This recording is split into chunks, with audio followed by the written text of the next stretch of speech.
Facebook friends, good morning. Oh, this is Pastor Joe. Good morning. It's good to be on top of the ground. And the ground ain't on top of me. And it's good to have Facebook friends like you.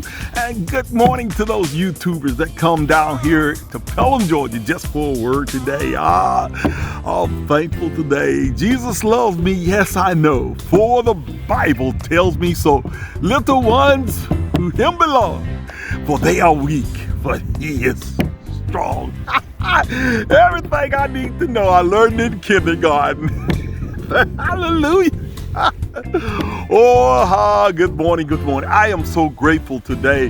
Humble yourselves under the hands of a mighty God, and he'll exalt you in due time. It is one beautiful, beautiful winter's day. The temperature today is about 62 degrees. I just thank God for it, and we thank God for you today. It's a gorgeous, gorgeous day.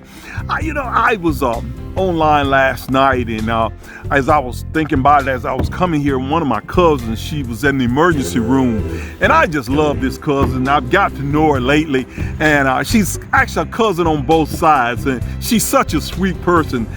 She reminds me of her grandmother on one side, looks just like her, and then she's also reminds me of my aunt on my mother's side, and she just blesses my life. But she was in the emergency room last night with having chest pains, and I texted her this morning to let her know, look, you can't let life get to you, because whatever bothers you will peck on you until it pecks you away. But humble yourself under the hands of a mighty God, and he'll exalt you in due time, because Christ loves you, and he always loved you. He didn't just start loving you, but he loved you even before the beginning of time. Before your mom and dad had thought about you, Christ's love was always there, because he is love all the time. He was love before we even knew what love was.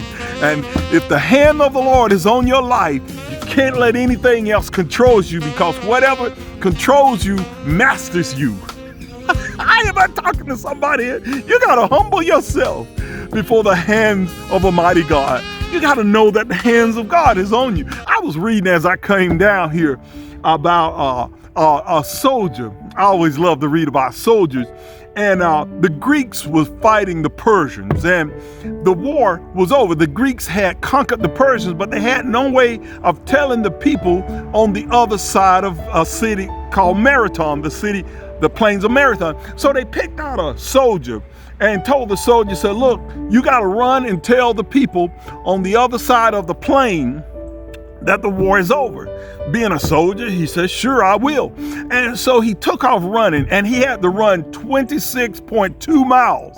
And that's what we call a marathon today. And he ran across the plains of Marathon continuously all the way, non-stop, 26.2 miles. And when he got in the middle of the city, and he heralded the news, the war is over, the war is over. And he fell dead right there on the spot.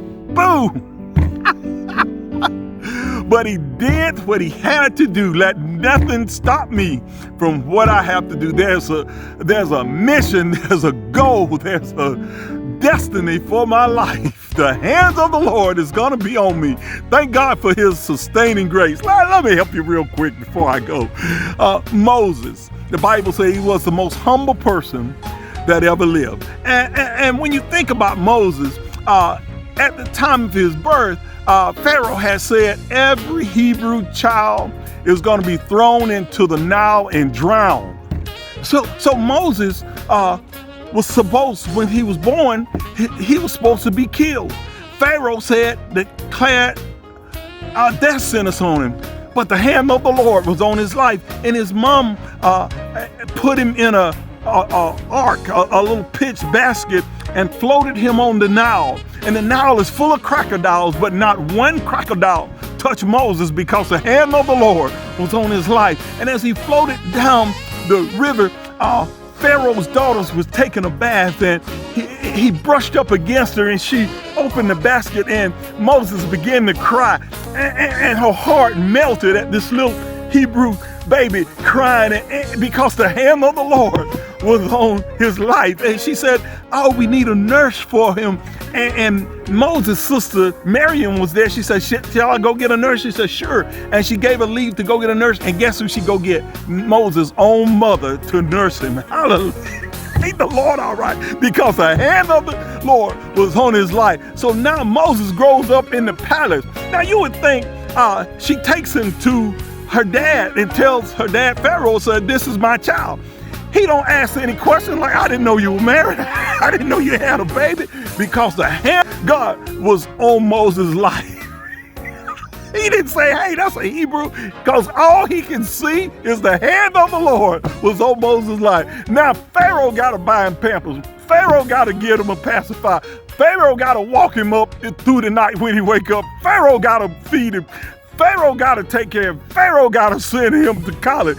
Pharaoh got to educate him because the hand of the Lord is on his life. What he meant for bad, Moses have turned it around for the good because the hand of God is on his life. Let me tell you, don't let nothing get you down. You got to know that to humble yourself before the hand of God, and he'll exalt you in due time because the hand of the Lord is on your life. This is Pastor Joe. Have a wonderful, wonderful day.